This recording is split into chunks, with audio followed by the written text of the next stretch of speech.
প্রতি একটাই আওয়াজ, মুক্তি মুক্তি মুক্তি চাই, মুক্তি মুক্তি মুক্তি চাই। আপনাকে খালেদা জিয়াকে মুক্তি দিতে হবে, এর কোন বিকল্প নাই।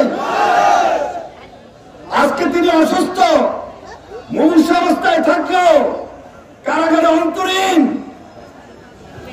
তাকে হত্যার জন্য, তাকে অসুস্থ করে দুনিয়া থেকে সরে দেওয়ার জন্য যত রকমের কূটকৌশল রচনা করা দরকার আপনি সবাই করেছেন। এটি হত্যার সামিল। এই বাংলাদেশের মানুষ আপনাকে ক্ষমা করবে না।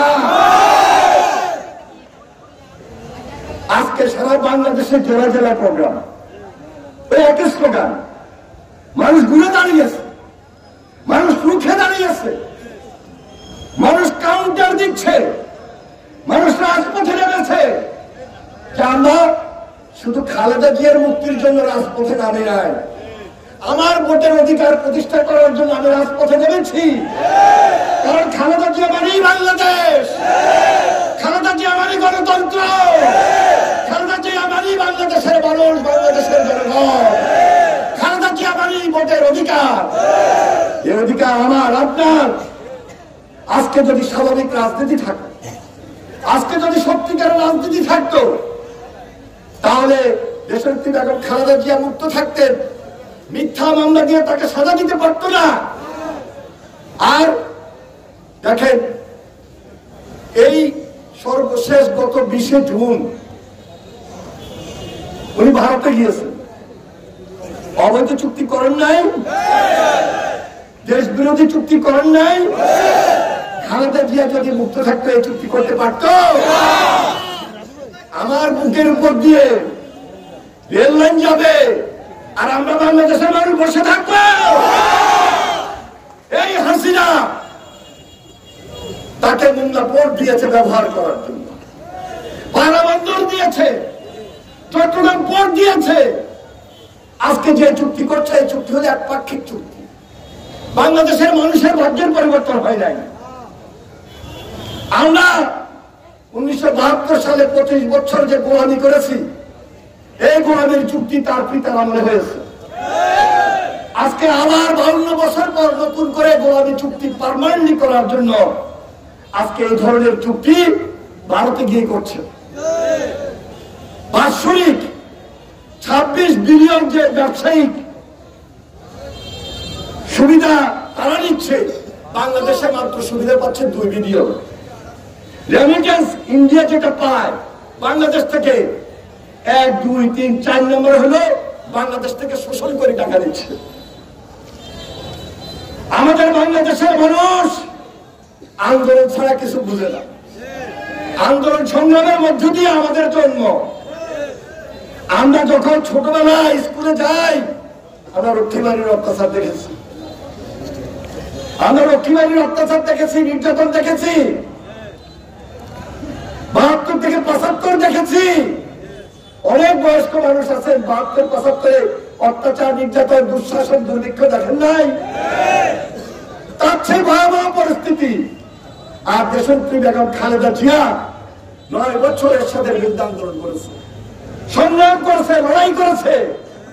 আমরা যারা সে সময় ছাত্র ছিলাম, আমরা দেশনেত্রী বেগম খালেদা জিয়ার নেতৃত্বে গণতন্ত্র রক্ষায় নেমেছি, আন্দোলন সংগ্রামের জন্য নেমেছি। 1991 সালে নির্বাচন হয়েছে না? হাসিনা তো ক্ষমতা চলিয়ে আছে, বার্তা ছিল এরকম। ক্ষমতা আসছে? ক্ষমতা আসে নাই। বাংলাদেশের জনগণ দেশনেত্রী বেগম খালেদা জিয়াকে রাষ্ট্রীয় ক্ষমতা বসিয়েছে। খালেদা জিয়া এমন একজন মহিষী নারী, তিনি কখনো দুর্নীতির সঙ্গে আপোষ করেন নাই, তিনি দুর্নীতি দুঃশাসনের সঙ্গে আপোষ করেন নাই। আজকে যদি তিনি মুক্ত থাকেন, আজকে যদি তার মুক্তি আমরা নিয়ে আসতে পারি, তাহলে বাংলাদেশে টাকা পাচার হবে না, দুর্নীতি থাকবে না, আইনের শাসন প্রতিষ্ঠিত হবে, বিচার বিভাগের স্বাধীনতা থাকবে, ভোটের অধিকার নিশ্চিত হবে, জনগণের সরকার থাকবে। কিন্তু আজকে এই পার্শ্ববর্তী দেশ বাংলাদেশে যে সরকার রেখেছে, এটা হলো তাদের সেবা দাস, সব দিয়ে দিচ্ছে, সব দিয়ে দিবে। তাদের সঙ্গে স্বামী স্ত্রীর সম্পর্ক, এটা তাদের মন্ত্রীরা বলে নাই, স্বামী স্ত্রীর সম্পর্ক বলে নাই, শুধু আমগো দোষ, তাদের পররাষ্ট্রমন্ত্রী বলে নাই। গত রোড মাসে মনে আছে তো, সবাই ফেটে গেছেন না, চিটন গেছেন না, আমি বক্তৃতা দিছি না, ওই বক্তৃতার মধ্যে কি হাসিনারে গালি দিছি? বক্তৃতার মধ্যে কি কোনো অপরাধ করেছি? আমি খালেদা জিয়ার কথা বলেছি, খালেদা জিয়ার মুক্তির কথা বলেছি, দেশের কথা বলেছি। তার 5 দিন পর আমার গ্রেপ্তার করছে। আসলে বক্তৃতার জন্য গ্রেপ্তার করে নাই, গ্রেপ্তার করছে 28 তারিখে। জানো, হাসিনা বিরোধী, দেশ বিরোধী যারা চুক্তি করতেছে, দেশে যারা ভোটের অধিকার প্রতিষ্ঠিত করতে দিবে না, একদলীয় শাসন ব্যবস্থা তার বাপের আমলে করেছিল, আর এখন এক ব্যক্তির শাসন ব্যবস্থা করার জন্যই সেদিন তারা আমাদেরকে গ্রেপ্তার করেছে। শুধু আমাকে গ্রেপ্তার করে নাই, এই লক্ষ্মীপুর সহ হাজার হাজার নেতা কর্মীকে সেদিন গ্রেপ্তার করেছে, হাজার হাজার নেতা কর্মীকে গ্রেপ্তার করেছে, 30,000 রাজনৈতিক নেতা কর্মীকে গ্রেপ্তার করেছে, অত্যাচার করেছে, নির্যাতন করেছে, তাদের থেকে টাকা পয়সা পর্যন্ত নিয়েছে। আজকে 14, 18, 24 একই প্রক্রিয়া তো ক্ষমতা দখল করে আছে। এই মস্তককে দখল করে যা দেওয়ার তাই আজকে পার্শ্ববর্তী দেশকে দিচ্ছে। এই জন্য এদেশের মানুষের মধ্যে এখন একটা সেন্টিমেন্ট গ্রো করেছে যে বয়কট ইন্ডিয়া, বয়কট ইন্ডিয়া সাধারণ মানুষের সেন্টিমেন্ট না? ব্যক্তিগতভাবে আমি সমর্থন করি, আপনারা সমর্থন করেন। আজকে যদি একটা ক্রিকেট খেলা হয়, এই যে পাকিস্তান আর না না না ইন্ডিয়ার ফাইনাল খেলা কার হবে না? South Africa. বাংলাদেশের মানুষ কার পক্ষে বেশি? South Africa.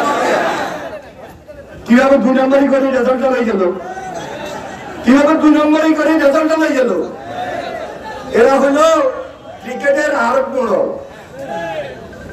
তার মানে কি, পার্শ্ববর্তী দেশ হিসেবে তো ইন্ডিয়ার লাগে আমাদের যদি একটা ভালো সুসম্পর্ক থাকতো, আমরা ইন্ডিয়ার সমর্থন দিতাম। ঠিক আছে, আমরা ফাইনালে যেতে পারি নাই, কিন্তু বাংলাদেশের মানুষ তাদের যে সেন্টিমেন্ট, ইন্ডিয়াকে সমর্থন দিচ্ছে না, ভারতকে সমর্থন দিচ্ছে না। বাংলাদেশে বসি বাংলাদেশের মানুষ সাউথ আফ্রিকাকে চাইছে যে সাউথ আফ্রিকা চ্যাম্পিয়ন হোক। এখানে হলো পার্থক্য। তাই আজকে আমাদের পার্শ্ববর্তী দেশ, তাদেরকে বলছি, সচিব পাঠাবেন, মন্ত্রী পাঠাবেন, ভোটকে নিয়ন্ত্রণ করবেন। সেই দিন শেষ, আর বাংলাদেশের মাটিতে সেই সুযোগ দেওয়া হবে না। কারণ ওই যে কথাটা বলছি, বাংলাদেশের মানুষ ঘুরে দাঁড়িয়েছে, রুখে দাঁড়িয়েছে। আমরা স্বাধীনতা যুদ্ধের সময় ছোট ছিলাম, এদেশের মানুষ শহীদ রাষ্ট্রপতি জিয়া রহমানের নেতৃত্বে স্বাধীনতা যুদ্ধ করেন নাই। এই বীর মুক্তিযোদ্ধারা এখানে আছে। দেশের বেগম খালেদা জিয়া, তিনি একজন বীর মুক্তিযোদ্ধা। তিনি গ্রেপ্তার ছিলেন, তিনি গ্রেপ্তার ছিলেন। জিয়া রহমান স্বাধীনতার ঘোষণা করে বসে থাকেন নাই, মুক্তিযুদ্ধ করেছেন এবং মুক্তিযুদ্ধে নামার জন্য সবাইকে আহ্বান করে রাজপথে অস্ত্র হাতে এই দেশে যুদ্ধ করেছে। এই মহিষী নারীকে আজকে মৃত্যুর মুখে ঠেলে দিবেন, অত্যাচার নির্যাতন করবেন।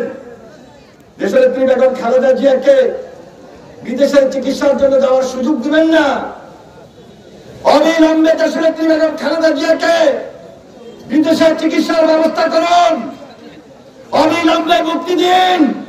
তা না হলে বাংলাদেশের পরিণতি শুভ হবে না। আমরা রাজপথে আবারও ঘুরে দাঁড়িয়েছি, আমরা রাজপথে আবারও নেমেছি। প্রিয় ভাইরা আমার, আমি